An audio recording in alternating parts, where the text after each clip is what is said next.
नमस्कार। आकाशवाणी जयपुर अजमेर से प्रस्तुत है प्रादेशिक समाचार।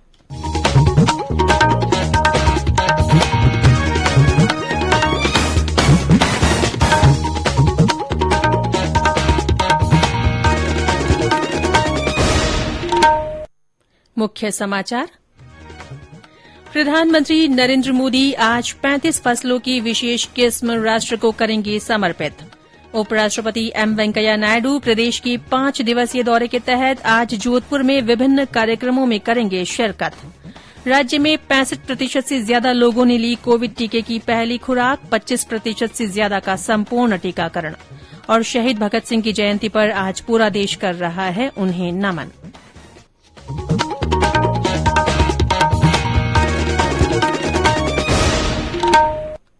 समाचारों के साथ मैं रितिका गुप्ता। देश भर में 18 वर्ष से अधिक आयु वर्ग के लिए सरकारी केंद्रों पर निःशुल्क कोविड टीकाकरण अभियान जारी है। युवाओं से आग्रह है कि टीका जरूर लगवाएं और अन्य लोगों को भी इसके लिए प्रोत्साहित करें। जब तक आवश्यक न हो घर से बाहर न निकलें और सुरक्षा के 3 सरल उपायों का पालन करें।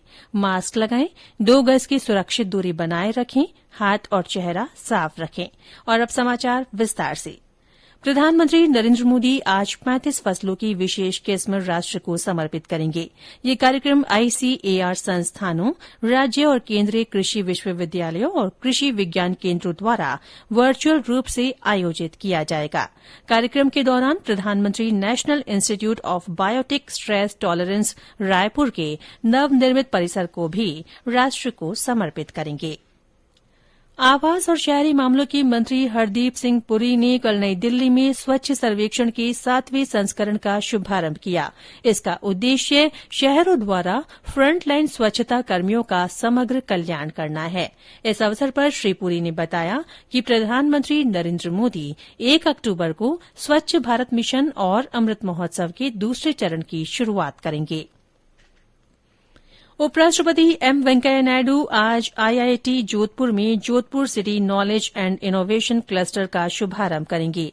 वे artificial intelligence of things AIoT प्रयोगशाला की नींव भी रखेंगे। उपराष्ट्रपति का आईआईटी जोधपुर के छात्रों और शिक्षकों के साथ संवाद का भी कार्यक्रम है। श्री नायडू आज जोधपुर में राज्यपाल कलराज मिश्र की पुस्तक संविधान, संस्कृति और राष्ट्र का विमोचन भी करेंगे। इससे पहले कल उन्होंने मेहरानगढ़ में लोक कलाकारों से मुलाकात कर उनका हौसला बढ़ाया। गौरतलब है कि उपराष्ट्रपति 5 दिन की यात्रा पर राजस्थान में हैं। पहले चरण में जैसलमेर में उन्होंने सीमा सुरक्षा बल के विभिन्न कार्यक्रमों में हिस्सा लिया और जवानों से संवाद कर उनका मनोबल बढ़ाया। और अब आजादी का अमृत महोत्सव से जुड़े समाचार। आजादी का अमृत महोत्सव।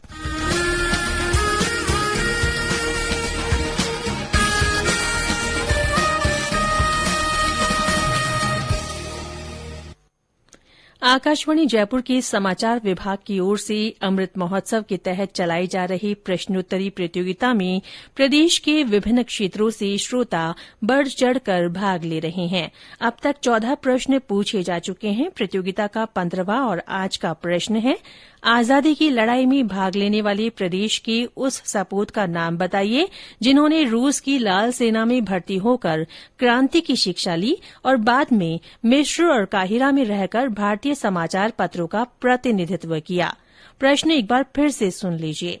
आजादी की लड़ाई में भाग लेने वाले प्रदेश के उस सपूत का नाम बताइए जिन्होंने रूस की लाल सेना में भर्ती होकर क्रांति की शिक्षा ली और बाद में मिस्र और काहिरा में रहकर भारतीय समाचार पत्रों का प्रतिनिधित्व किया। सबसे पहले सही जवाब देने वाले श्रोता को पुरस्कृत किया जाएगा। श्रोता अपने जवाब, नाम और पूरे पते के साथ हमारे व्हाट्सएप नंबर 9414052368 पर भेज सकते हैं। आज के सवाल के विजेता का नाम शाम के प्रादेशिक समाचार बुलेटिनों में घोषित किया जाएगा।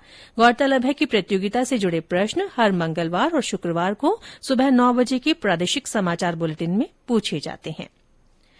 आकाशवाणी जयपुर के समाचार विभाग की ओर से अमृत महोत्सव के तहत एक श्रृंखला और चलाई जा रही है। इसमें श्रोताओं के संदेश आमंत्रित किए जा रहे हैं। श्रोता देशभक्ति और प्रेरणादायी संदेश रिकॉर्ड कर हमारे व्हाट्सएप नंबर 9414052368 पर भेज सकते हैं। ये समाचार आकाशवाणी जयपुर अजमेर से प्रसारित किए जा रहे हैं। समाचार अभी और भी हैं, उससे पहले कोरोना जागरूकता संदेश।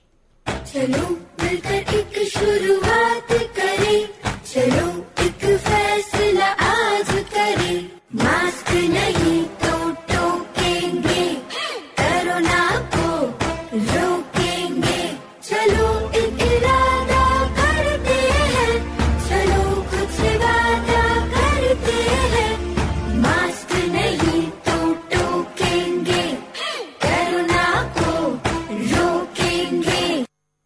प्रादेशिक समाचारों में फिर से आपका स्वागत है। प्रदेश में 65% से ज्यादा लोगों को कोविड टीके की पहली डोज लगाई जा चुकी है। वहीं 25% आबादी का संपूर्ण टीकाकरण हो गया है। कुल मिलाकर अब तक 5.5 करोड़ से ज्यादा टीके लगाए गए हैं।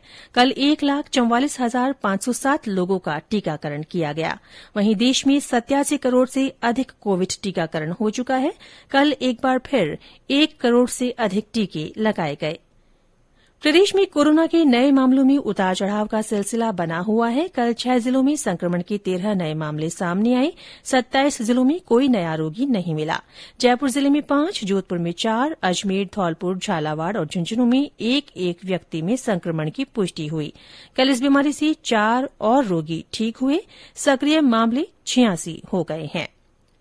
प्रदेश के 25 सरपंचों, 39 उप सरपंचों और 1,226 वार्ड पंचों के खाली पदों पर उपचुनाव के लिए आज वोट डाले जा रहे हैं।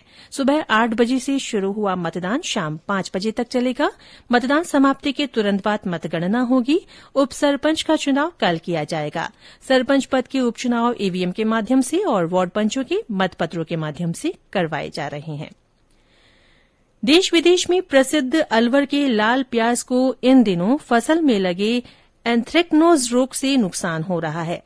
देश में नासिक के बाद अलवर में प्याज की दूसरी सबसे बड़ी मंडी है और यहां का प्याज अपने स्वाद के तीखेपन को लेकर विशेष पहचान रखता है।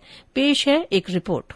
नासिक के बाद अलवर प्याज की दूसरी सबसे बड़ी मंडी है। भारत हर साल अफगानिस्तान से प्याज खरीदता है। अफगानिस्तान में तालिबान शासन आने के बाद दोनों देशों के बीच लेन देन का काम बंद हो चुका है। ऐसे में इस साल किसानों को प्याज के बेहतर दाम मिलने की उम्मीद थी। कृषि विभाग के आंकड़ों पर नजर डालें तो इस बार अलवर में किसानों ने 23,000 हेक्टेयर से ज्यादा क्षेत्र में प्याज की बुआई की है। लेकिन लगातार हो रही बारिश के चलते जिन क्षेत्रों में चिकनी मिट्टी है वहाँ प्याज की फसल में एंथ्रेक्नोज रोग लग गया है। अलवर में किसानों ने इस रोग को जलेबी रोग नाम दिया है। इस रोग से बचने के लिए किसानों को लगातार जागरूक किया जा रहा है। कृषि विभाग के अधिकारियों ने कहा कि अगर मौसम साफ होता है तो फसल में होने वाला नुकसान कम हो सकता है। अविनाश मल्होत्रा, आकाशवाणी समाचार, अलवर। शहीद भगत सिंह की जयंती पर आज पूरा देश उन्हें नमन कर रहा है। फिल्म प्रभाग की ओर से भगत सिंह के निर्भीकता और साहस के प्रति श्रद्धांजलि स्वरूप आज प्रभाग अपनी वेबसाइट और यूट्यूब चैनल पर वृत्त चित्र दिखाएगा। इसमें भगत सिंह के बचपन, लाहौर में उनकी शिक्षा, अन्य क्रांतिकारियों से संपर्क और शहादत तक की जीवन यात्रा को दिखाया गया है। सितंबर महीने के अंतिम दिनों में भी मानसून के सक्रिय रहने से प्रदेश के कई भागों में बारिश का दौर जारी है। मौसम विभाग जयपुर के निदेशक राधेश्याम शर्मा ने बताया कि आमतौर पर मानसून 17 सितंबर से पश्चिमी राजस्थान से लौटने लगता है, लेकिन इस बार इसके अक्टूबर के पहले सप्ताह में लौटने के आसार हैं। इस बीच विभाग ने आज चूरू, नागौर, अजमेर, सिरोही, उदयपुर, डूंगरपुर, बांसवाड़ा जिलों और आसपास के क्षेत्रों में कहीं कहीं हल्की बारिश की संभावना जताई है।